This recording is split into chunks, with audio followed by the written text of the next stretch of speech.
누가복음 23장입니다. 누가복음 23장. 누가복음 23장 37절에서 39절에서 43절 말씀까지.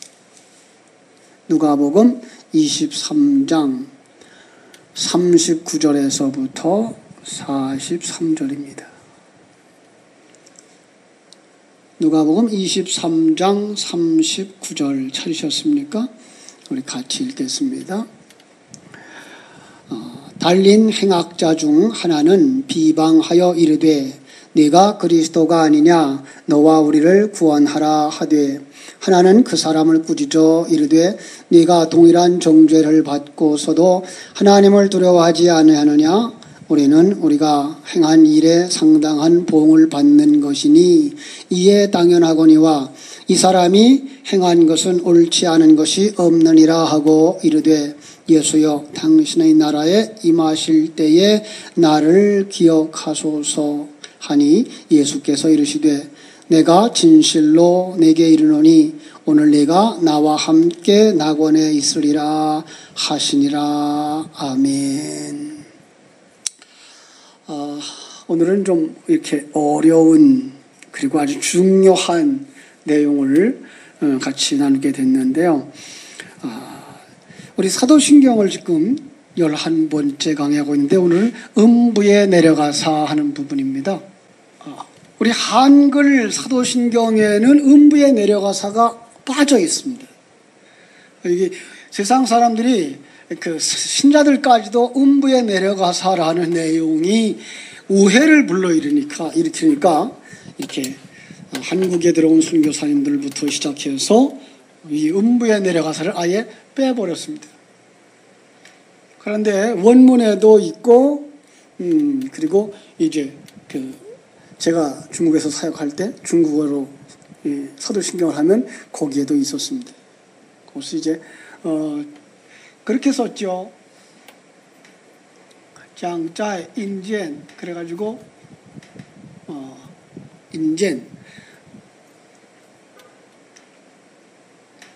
인젠이 이제 음부고 장이 이제 내려가다 하는 거죠. 그래서 음부에 내려가셨다라는 의미의 내용인데 아마 추석을 앞에 두고 굉장히 중요한 이런 내용이라고 생각이 됩니다. 추도 예배를 할 때 오늘날 우리 많은 사람들이 미신적 행위에 그치고 있기 때문에 우리가 미신적 사고, 미신적인 그 신앙에 빠지지 않으려면 먼저 기독교의 그 진리에 굳게 서 있어야 하겠죠. 그래서 오늘 간단히 음부에 내려가사를 설명하기 전에 이제 지옥에 관한 부분들을 같이 나누고 그리고서 이제 음부에 내려가사는 어떤 것이며 그것 때문에 빚어지는 오해들은 어떤 것이 있는가 살펴보려고 합니다. 이런 질문을 할 수 있겠죠. 여러분, 사람이 죽으면 어디에 갑니까? 라는 질문이죠. 여러분 어떻게 생각합니까? 사람이 죽으면 어디에 갑니까? 유물론자들은 그러죠. 죽으면 끝이지 뭐. 그 사람들은 그렇게 생각해요. 죽으면 끝이지. 세상 대부분의 사람들이 그렇게 생각하고 살아갑니다. 그러나 또 이렇게 말하는 사람 있죠. 죽으면 극락에 가든지 지옥에 가겠죠. 그들은 누굽니까? 불교신자들이죠. 그렇죠? 불교신자들의 생각은 지옥에 가든지 극락에 간다라는 생각을 가지고 있습니다. 또 이제 지옥이나 천국에 가겠죠 라고 생각을 합니다. 그러면 보통은 우리가 천국에 간다 그랬으니까 그 사람은 기독교인일 것이다 그렇습니다. 아닙니다. 많은 사람들이 이 천국이라는 개념을 바르게 가지고 있어야 크리스찬입니다. 그런데 지금 대부분의 신자들의 신앙 속에서는 지옥을 불교적인 내용을 그대로 기독교적인 용어로만 쓰고 있어서 문제가 있습니다. 여러분, 이 지옥이라고 하는 부분은 어떤 곳이 지옥입니까? 이것을 이제 어떤 한 공간의 개념으로만 생각하는 경우들이 많습니다. 어떤 하나의 공간, 그러면 이것은 불교가 이야기하고 있는 지옥과 다를 바가 없습니다. 그런데 오늘날 역시 그렇게 생각합니다. 불교 생각하고 있는 음부의 개념이, 지옥의 개념이 오늘 기독교에 들어와서 지옥은, 불교의 지옥은 몇 층일까요? 18층으로 되어 있습니다. 그 개념 그냥 가지고 들어와서 지금 많은 사람들이 환상을 보았다, 뭐 천국을 보았다, 그런 사람들이 지옥에 가니까 계급이 있다 그러죠. 등급이 있다 그러죠. 천국을 보니까 천국에도 등급이 있다 그러죠. 예. 여러분, 이런 천국의 등급이 있고 지옥의 등급이 있다는 개념은 완전히 불교적 색채입니다.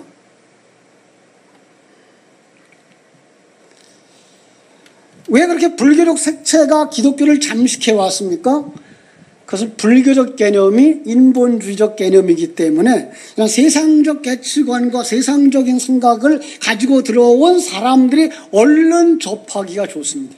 그래서 조금 잘한 사람, 못한 사람 차등을 둘 거야 라는 생각입니다. 천국에는 그런 차등이 없다는 사실, 지옥에도 그런 차등이 없다는 사실.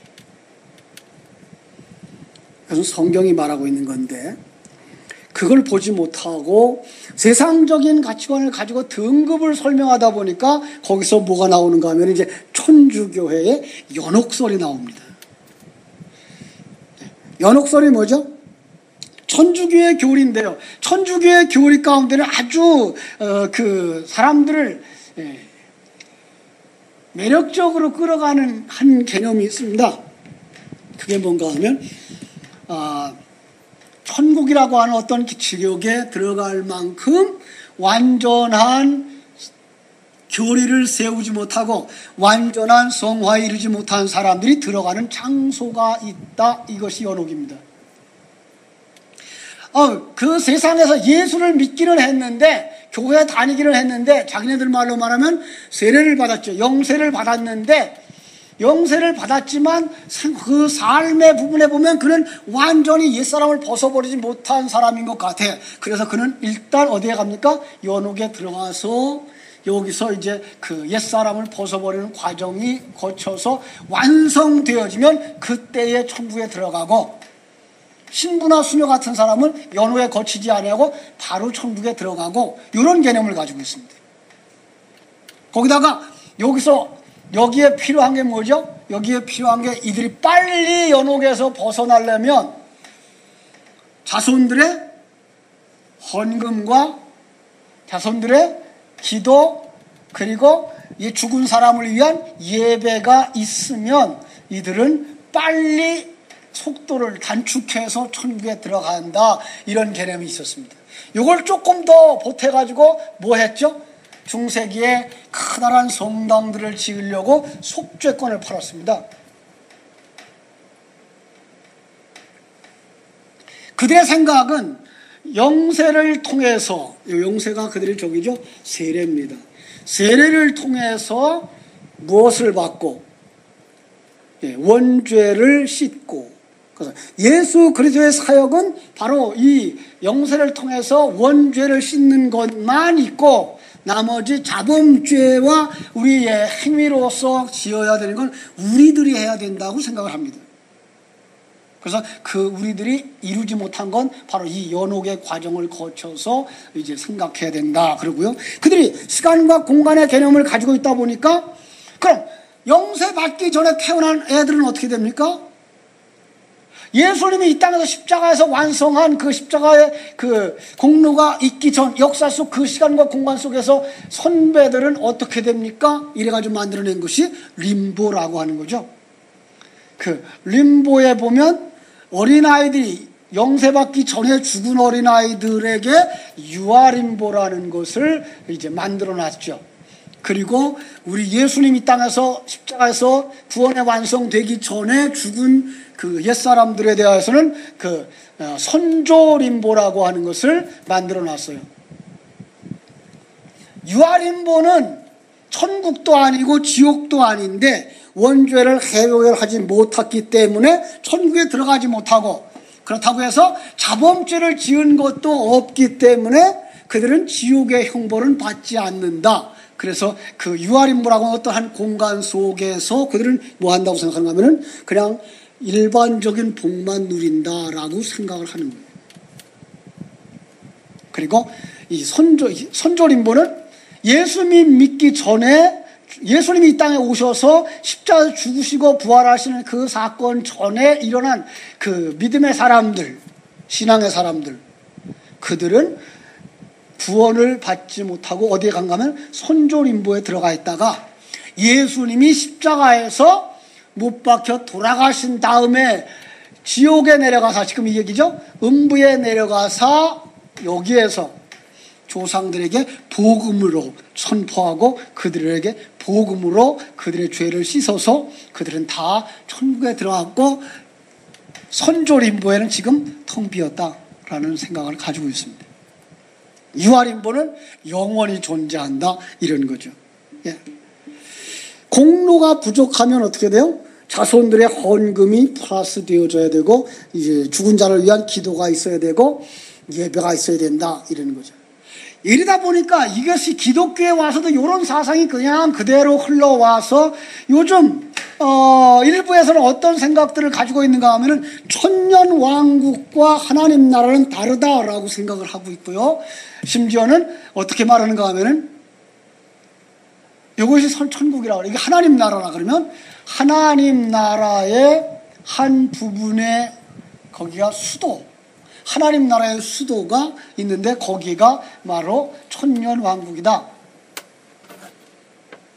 그래서 1000년 동안 여기서 왕 노릇하고 그 다음부터는 1000년이 지나면 이 왕국은 없어지고 다 하나님 나라에 들어간다. 그런데 이때에 천년왕국에 특별한 혜택이 있어가지고 거기에 못 들어가면 문 밖에서 슬피 울며 이를 간다, 이렇게 얘기하는 사람들이 있습니다. 그래놓고 어떤 사람은 이걸 천년왕국을 빼어놓고 뭐예요? 이 가운데 두 글자 빼면 뭐가 되죠? 천국이 돼버리죠. 그래서 천국과 하나님 나라는 다르다, 이렇게까지 얘기하고 있습니다. 참 엉뚱한 생각들을 많이 합니다. 왜 그럴까요? 천국의 개념을 시간과 공간의 개념으로 생각하고 있기 때문에 그렇습니다. 왜 이렇게 복잡하죠? 천국을 장소적 개념으로만 생각하고 있어서 그래요. 그리고 세상적이고 불교적인 가치관으로 천국을 설명하려고 하고 있기 때문에 그래요. 그리고 또 하나, 교회를 이끌어가는데 교인들에게 열심 내도록 만들고 헌금 내게 만들고 봉사하고 주의 종의 말을 잘 듣게 만들려고 이러한 그 행위 그리고 등급 이런 것을 가지고 유혹해가는 것을 볼 수가 있습니다. 이건 아주 안 좋은 것이죠. 여기서 변형된 것이 제2기회설입니다. 제2기회설. 그게 무슨 말인가 하면 예수님이 십자가에서 못 박히신 다음에 지옥에 내려가셨어요. 그래서 그때에 또 한 번 지옥에 있는 사람들에게 복음을 전하여서 그때 어떤 사람들이 구원을 받았다라고 하는 두 번째 기회죠. 세상에 있을 때 안 믿었어도 이 지옥에 가서 정말 그 고통을 당한 다음에 예수님이 다시 내려가셔서 그들에게 복음을 전하면 그들은 분명히 예수 믿을 거다. 그래서 그때에 두 번째 기회를 준다라고 하는 얘기까지 나오고 있고, 거기서 한 걸음 더 나가면 하나님은 하나도 멸망하기를 원치 않는다. 그래서 모두 다 천국에 간다라고 하는 보편 구원론까지 이제 나온 거죠. 결국은 하나님의 복음을, 성경을 진리로 풀지 못하고 세상적인 개념과 그리고 시간과 공간적인 개념으로 풀 때에 이런 엉터리 같은 얘기들이 자꾸만 나오는 겁니다. 얼마 전 저의 교수님이시기도 하셨던,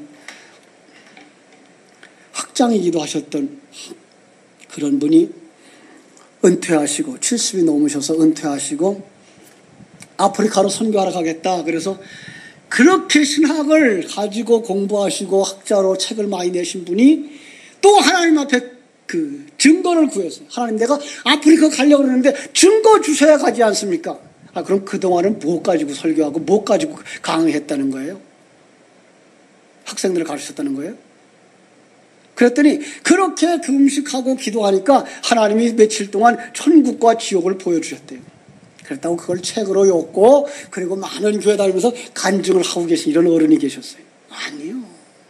그분의 개념도 역시 불교적 개념 그냥 그대로 가지고 들어와서 천국의 등급, 지옥의 등급을 얘기하고 있는 거죠. 아닙니다. 성경을 조금만 더 볼 수 있다면, 아니 하나님이 신령한 눈을 열어 보여줄 수만 있다면 그렇지 않습니다. 자, 그래서 제가 우리 조상들, 선배들이 만들어 놓은 하이델베르그 요리문답에서 44번째를 찾아봤습니다. 나중에 한번 찾아보세요. 하이델베르그 요리문답 44번째. 왜 음부에 내려가시고가 사도신경에 있는가? 그 대답은 개인적 위기와 시험 중에 주님이 특별히 십자가에서 또 그 이전에 말할 수 없는 영혼의 고통과 고뇌와 공포를 당하심으로 나를 고뇌와 지옥의 고통에서 구원하셨음을 확신시켜 주기 위하여 주님이 음부에 내려가시고 라는 말을 썼다라는 겁니다. 음부가 어떤 것일까요? 음부는 이게가 죽은 자의 상태입니다. 어떤 장소의 개념이 아니라 바로 죽은 자를 가리켜서 음부라고 말하는 것입니다. 산자가 아니다라는 얘기입니다. 그럼 여기서 죽었다는 말은 어떤 것이 죽은 것입니까? 예수님의 사역으로 끊어서 본다 그러면 하나님으로부터 영원히 함께 하시던 예수님, 십자가에서 끊어지셨습니다. 하나님과 끊어지는 그 상태가 죽은 관계입니다. 그래서 예수님 십자가에서 못 박혔을 때 3시간 동안 해가 없이, 그죠? 완전히 새카맣게 됐어요. 왜 그래요? 그것이 어둠의 상태고 지옥의 상태고 하나님과 끊어진 상태, 죽은 자의 상태다를 우리에게 보여주신 것입니다. 그럼 음부에 내려가시고는 뭐예요? 예수님이 바로 하나님과 관계 속에서 끊어졌다라는 얘기를 우리에게 허락하는 것입니다. 왜 그렇습니까? 우리가 다 하나님으로부터 끊어진 자였는데, 여기에 있는 자잖아요, 우리가. 그런데 하나님이 예수 그리스도께서 여기에 오셔서 우리를 건져가시는 이 사역을 주님이 하시기 때문에 여기에 있는 우리의 그 고통을 체휼하시기 위해서입니다. 그렇습니다. 예수님은 우리와 동일하게 모든 고난을 다 겪으셨습니다. 그래서 우리의 대표자가 된 겁니다. 대표의 개념 얘기했죠? 예수님이 당하신 그 출생과 십자가의 고난을 우리가 다 겪는 것이기 때문에 그분이 우리의 대표라고 했습니다. 아담이 우리의 대표인 것도 역시 아담의 그 타락의 과정을 우리가 다 겪는 것이기 때문에 그가 대표라고 했습니다. 세상적 개념 속에서의 대표 개념이 아닌 바로 이런 영적 개념 속에서 보실 수 있어야 됩니다. 그리고 가장 큰 죄가 어떤 죄입니까? 하나님으로부터 끊어진 죄. 하나님을 떠난 죄. 하나님을 떠나고 나서 뭐가 됩니까? 자기가 주인이 되어지고 자기가 왕 되어진 상태. 이것이 원죄라고도 말하고 가장 큰 죄라고도 말하는 것을 우리가 알 수가 있습니다. 그래서 예수님께서 음부의 고통을 받으셨다라고 하는 걸 바로 하나님으로부터 떨어져서 그 고통을 당하신 것을 의미한다라는 걸 어거스틴이나 칼빈이나 조직신학자 볼코프나 게알더스 보스 같은 사람들이 다 그렇게 지지하기 시작했습니다. 그리고 비유적 표현이다. 그래서 이런 설명을 하죠. 음부에 내려가사는 예수님이 십자가에 죽으시고 장사 지내고 음부에 내려가사 죽은 지 사흘 만에 부활하시고의 내용으로 예수 그리스도의 죽음이 육체적 완전한 죽음이었으며 영적으로 하나님과 끊어진 고통, 그것이 지옥의 고통인데 그것을 체휼하신 것이다 라고 말하는 것입니다. 그렇죠? 그래서 예수님이 그 3시간 동안만 지옥을 고통당하신 것이 아니라 이 땅에 오셔서 33년 사시는 그 모든 것들이 고통이셨다라고 하는 것을 알 수가 있습니다. 우리가 하이델베르그 요리문답에서 볼 수 있듯이 지옥에 가서 복음을 전했다고 하는 것도 아니고 지옥에 가서 예수님의 승리를 선포했다고 하는 것도 아니고 여러분 예수님이 그렇게 죽은 다음에 또 지옥에 가서 어떤 일을 하셨어야만 되었다면 그분이 십자가에서 다 이루었다 하신 말은 다 타당하지가 않죠. 네, 예수님은 십자가에서 다 이루었다, 자기가 하실 일을 완성했다 이었습니다. 십자가에서 완성하셨습니다. 그렇죠? 우리가 당해야 할 그 사망, 우리가 당해야 할 그 죄값 다 지불하셨습니다. 그렇다면 이제 어떤 분들은 조금 성경을 아시는 분들은 이런 질문을 할 거예요. 베드로전서 3장 18절로 22절은 그 예수 그리스도의 지옥에 내려가셨다는 말과 연관이 있습니까? 없습니까? 우리 한번 찾아볼까요? 베드로전서 3장 18절. 베드로전서 3장 18절에서 22절. 아주 중요한 부분입니다. 이걸 난제로 풀고 있는데 난제가 아닙니다. 성경은 난제가 있을 수가 없습니다. 베드로전서 3장 18절에서 22절 찾으셨습니까? 제 성경 380쪽 베드로전서 3장 18절에서 22절 찾으셨으면 같이 읽습니다. 그리스도께서도 단번에 죄를 위하여 죽으사 의인으로서 불의한 자를 대신하셨으니 이는 우리를 하나님 앞으로 인도하려 하심이라. 육체로는 죽임을 당하시고 영으로는 살리심을 받으셨으니 그가 또한 영으로 가서 옥에 있는 영들에게 선포하시니라. 그들은 전에 노아의 날 방주를 준비할 동안 하나님이 오래 참고 기다리실 때에 복종하지 아니하던 자들이라. 방주에서 물로 말미암아 구원을 얻은 자가 몇 명뿐이니 겨우 8명이라. 물은 예수 그리스도께서 부활하심으로 말미암아 이제 너희를 구원하는 편이 곧 세례라. 이는 육체의 더러운 것을 제하여 버림이 아니요 하나님을 향한 선한 양심의 간구이라. 그는 하늘에 오르사 하나님 우편에 계시니 천사들과 권세들과 능력들이 그에게 복종하느니라. 여러분 여기에 잘 못 보면 이제 오해를 하고 있어요. 18절을 잘 보세요. 그리스도께서 한 번, 단번에, 그죠? 여기 한 번이에요, 사실은. 먼저 성경은 한 번이에요. 한 번 죄를 위하여 죽으사 의인으로서 불의한 자를 대신하셨으니 이는 우리를 하나님 앞으로 인도하려 하심이니라. 육체로는 죽임을 당하시고 영으로는 살리심을 받으셨으니. 여러분 이거를 몸과 영의 대결로 보시면 안 됩니다. 몸은 죽고 영으로 부활했다고 보시면 안 되고요. 이 몸을 뭐로 봐야 되는가 하면은 이 자연 세계, 그러니까 이 세상 육체적 세계, 자연 세계를 보세요. 자연 세계의 상태에서는 죽으시고 그 다음에 여기에는 이제 영의 영역, 영의 세계, 영의 세계에서 그분이 부활하셨다라는 걸로 보셔야 이 말이 맞습니다.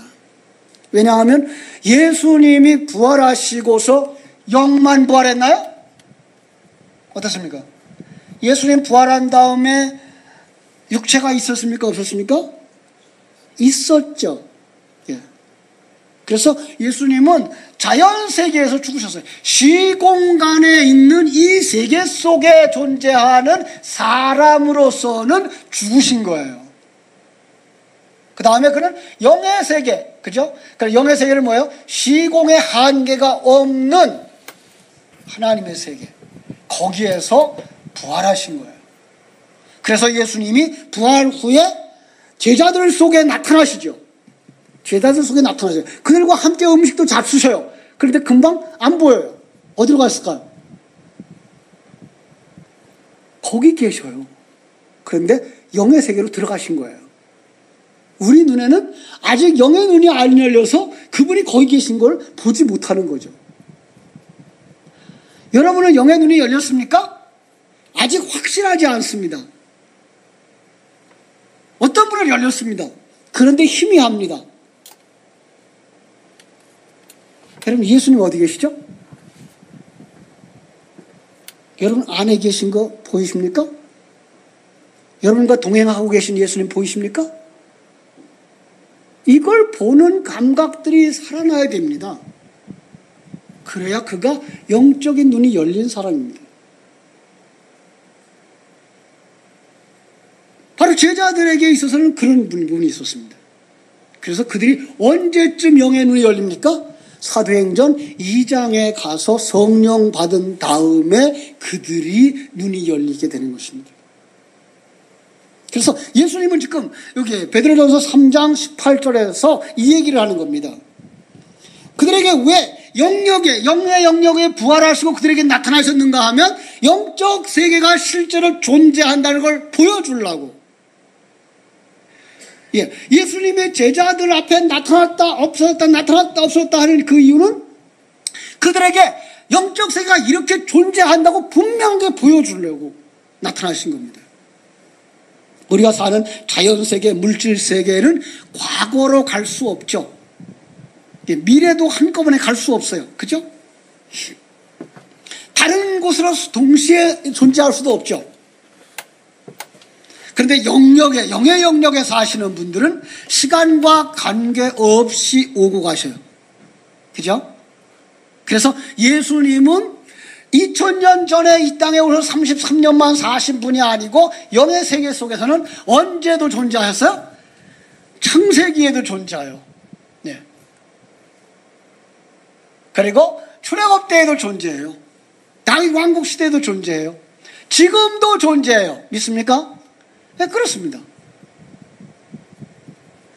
자, 이걸 잘 아시면 예수님은 창세 전부터 계신 분이고요. 영의 영역에 계신 분이고요. 이 세상으로 어느 역사의 시점에 통행이 가능하신 것입니다. 이 사실을 가지고 19절 보겠습니다. 19절. 그가 또한 영으로 가서 옥에 있는 영들에게 선포하시니라.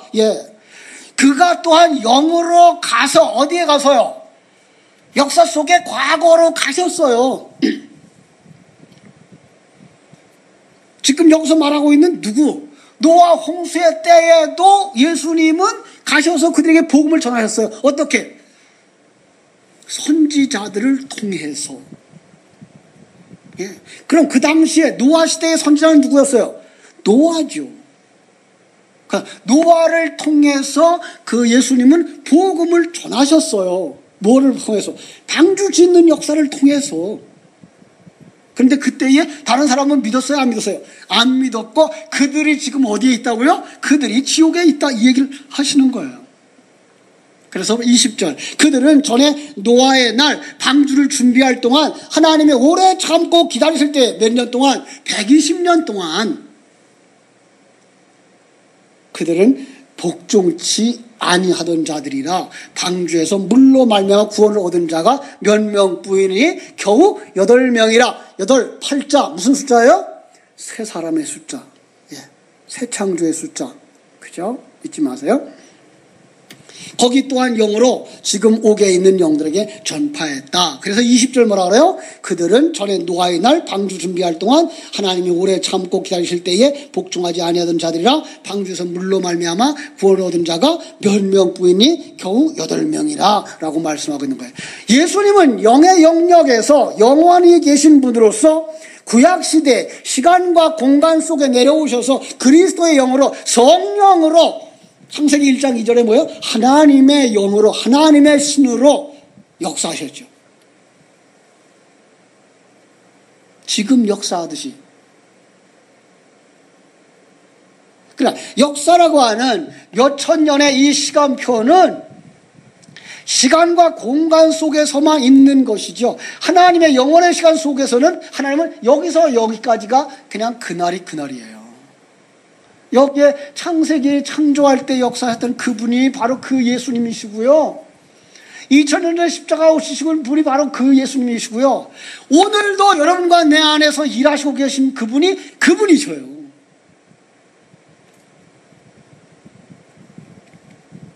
그리고 어느 때나 동일하게 복음을 전파하셔서 자기 백성은 데려가셔요. 이게 평등이에요. 어떤 사람들은 이걸 오해해가지고 역사를 7등분 해버려가지고 7등분 하면서 그 창세기 시대에는 뭐 양심 시대, 그 다음에 율법이 주어질 때는 율법 시대, 그렇게 하고 예수님 오셨던 예수님 시대, 지금은 성령 시대, 이후에는 또 뭐 천년 왕국 시대, 그리고 나서야 이제 천국에 들어가는 세상, 이렇게 나누면서 세상 그때마다 어떤 믿음의 도리가 다 다르고 구원의 방법이 다 다르다고 그러는데 천만의 말씀. 그러면 공평하지 않잖아요. 하나님은 언제나 그리스도의 영을 우리 속에 부어주셔서 그리스도의 영이 뭐로 와요? 생기로 오시고, 말씀으로 오시고, 십자가에 오시고, 지금 여러분과 내 속에는요, 역시 말씀으로 오시잖아요. 그분이 그리스도의 영이고 그분이 성령이시죠. 그 많은 역사 속에 동일합니다. 구원의 방법은. 예수 그리스도를 통해서 구원받으시고, 구원받은 자들은 다 자기 십자가를 지고 그리스도와 함께 완성되어져 가는 길로 가는 것입니다. 그래서 예수님의 십자가 사건은 어디의 사건이에요? 역사 속 사건임과 동시에 창세전 사건입니다. 그래서 이것이 첫 번째 십자가요. 여러분과 내 안에 그리스도의 영으로 오셔서 우리로 하여금 십자가를 지고 완성해 가는 이것이 바로 우리들의 십자가, 두 번째 십자가입니다. 이건 모든 사람들 속에 영향을 끼치는 십자가고, 이거는 여러분과 나 속에 성도 안에서만 역사하는 십자가입니다. 그리고 베드로전서 3장의 내용은 예수님이 지옥 가서 복음 전했다가 관점이 아니고 바로 신자들의 삶 속에 고난이 왜 오는가입니다. 그리고 고난을 통해서 무엇을 하시는가입니다. 저하고 이제 몇 달 동안 말씀을 공부하신 분들은 이제 중국말이 막 이렇게 입에 튀어져 나와요. 능히 인도하죠. 다 이해할 수 있어요. 왜요? 고난을 왜 와요? 옛사람 벗어버리는 과정 속에 하나님이 쓰시는 도구가 고난이거든요. 그래서 지금 베드로전서 3장 속에서도 그 얘기를 하고 있는 거예요. 그리고 그 얘기의 극적인 최상의 부분에서 누구의 예를 드는 거예요?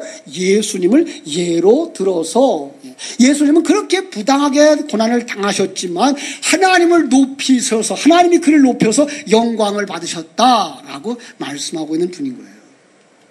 고난을 통해서 새 생명이 잉태되고 새 생명이 태어나고 새 생명이 성장하는 줄로 믿습니다. 그렇죠? 그래서 성경 속에 고난은 다 받는 것이오늘 고난이 없으면 사생자요 버리온 자니라. 여러분, 고난이 뭐라고요? 옛사람 벗어버리는 사건이에요. 그럼 모든 성도들은 다 옛사람을 벗어버리는 고난, 각각이 다르지만 그 고난의 모습과 그 정도는 다 다르지만 다 있습니다. 그게 없다면, 옛사람 벗어버리는 그 고난이 없다면 그는 뭐예요? 하나님의 백성이 아니라는 겁니다. 누구나 다 고난이 있는 겁니다.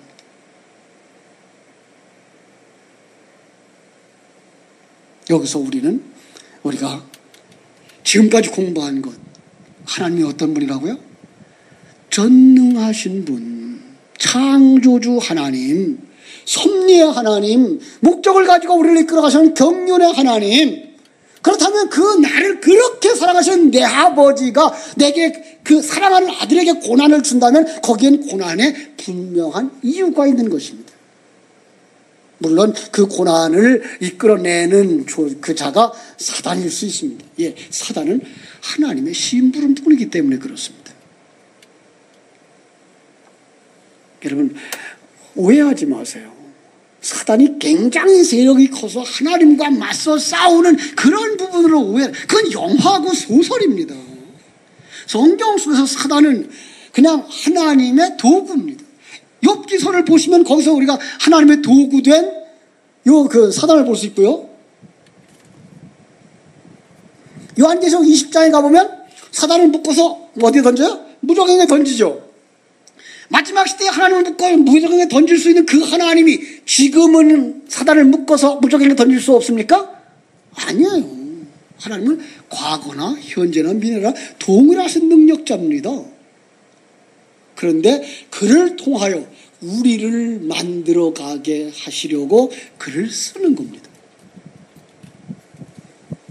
요즘 우리 한국 교회들이 지금 이단에 대해서 지금 참 대책을 세워야 된다 뭐 한다 그러죠. 이단 그렇게 중요하지 않습니다. 그렇게 무섭지 않습니다. 무엇이 무섭습니까? 우리가 진리 가운데 바로 서지 못한 것이 무서운 거지. 이단은 내 가까이에 있습니다. 아주 가까이에 있습니다. 나로 하여금 말씀을 먹지 못하게 하고 말씀에 의지하지 못하게 하고 내 생각대로 살고 내가 주인 되어져 살고 내가 왕 되어져 살게 하고자 하는 것, 이것이 사단이고 이단입니다.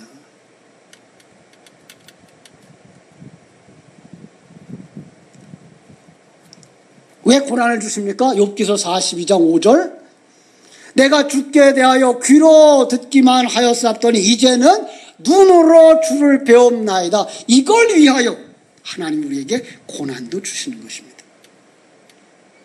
그래서 하나님이 그때 마귀에게 뭐라 그래요? 시험해봐. 그러죠? 그러나 뭐는 손대지 말라고요? 생명은 손대지 마라. 그렇죠? 그의 육체까지도 다 가져가도 괜찮아요. 그런데 생명은 손대지 마라. 생명은 누구 거예요? 하나님의 것입니다. 속사람, 예, 새사람, 이건 하나님의 것입니다. 이건 다 가져가도 괜찮아. 재산 다 가지고, 어차피 뭐 놓고 갈 건데요. 뭐 그거 뺏어가도 괜찮아요. 그죠? 육체까지도. 그러나 그의 생명은 손대지 마라. 그건 내 거야.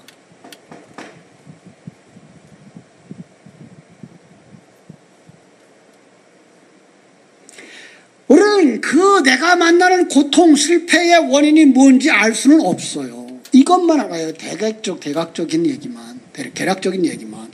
그러나 우리 개개인이 만나는 고난은 왜 오는지 아무도 그게 무엇 때문에 옵니다라고 함부로 말할 수가 없어요.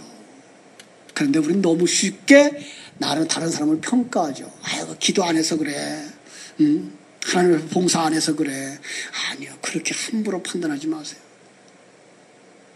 그가 오히려 지금 하나님과 밀접하게 하나님의 일로 만들어져 가고 있는 건지 누가 한답니까? 우리는 함부로 평가할 수 없어요. 하나님의 손길을 믿기 때문에. 그러나 우리는 여기서 나를 사랑하고 계신 그 하나님에 대해 놓치지 마세요.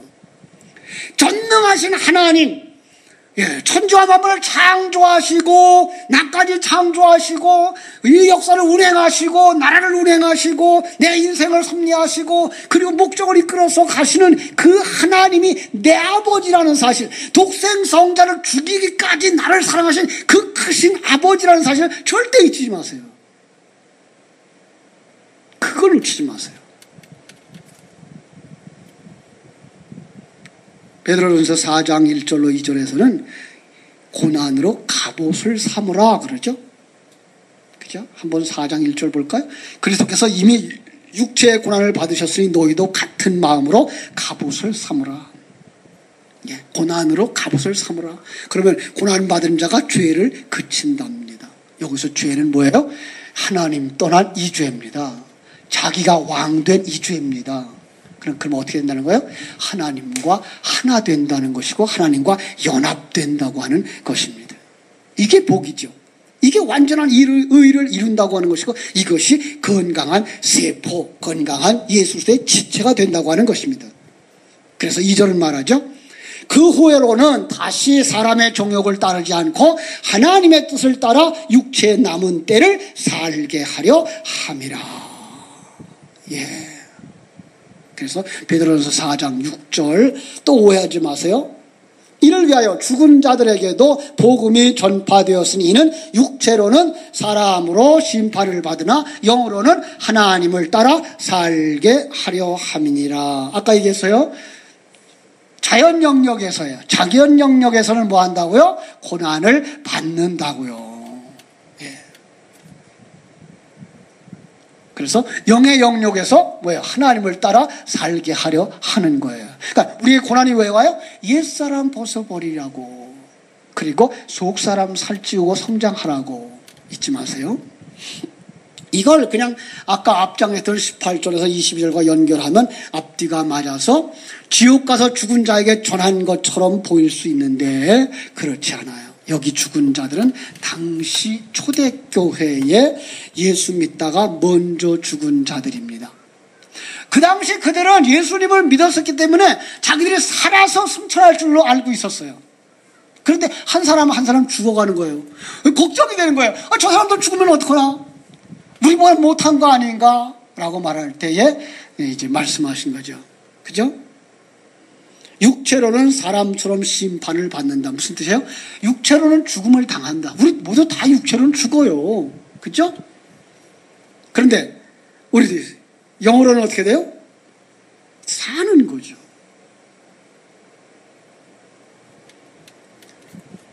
앞서 말한 것처럼 영의 영역에서 영원한 세계에서 하나님과 함께 사는 거예요. 그걸 믿는 자들은 오늘 이 땅에서 어떻게 산다?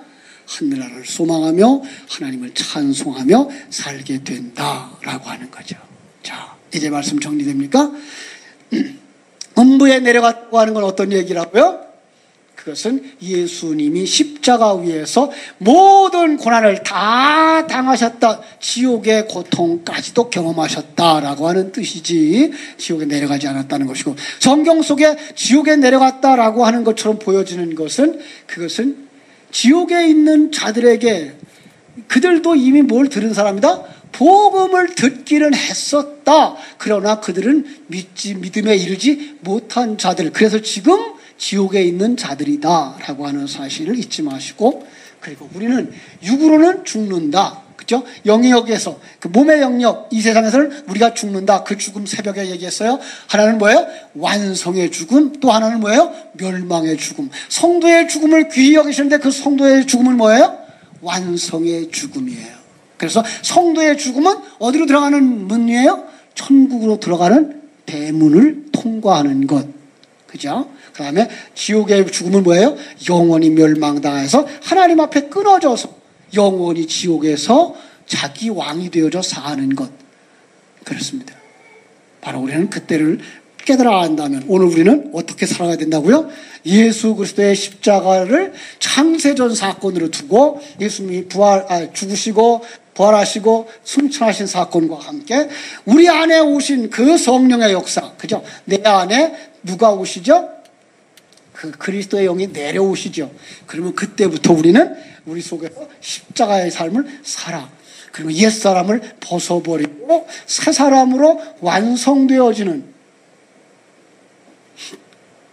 이러한 삶을 살아가는 거다라는 사실을 기억하시고, 그럼 지옥이 어떤 곳이에요? 어떤 공간도 아니고 거기는 18층으로 나누어 있지도 않고 지옥은 하나님 떠난 자들의 살아가는 세상. 예. 그럼 천국은 어떤 곳이에요? 하나님과 한 몸 되어져서 우리가 하나님 안에, 하나님이 우리 안에 살아가는 세상. 그렇습니다. 그 삶에 대한 비전을 풍성하게 가질 때만 우리는 이 세상에서 승리의 삶을 살아갈 수 있습니다.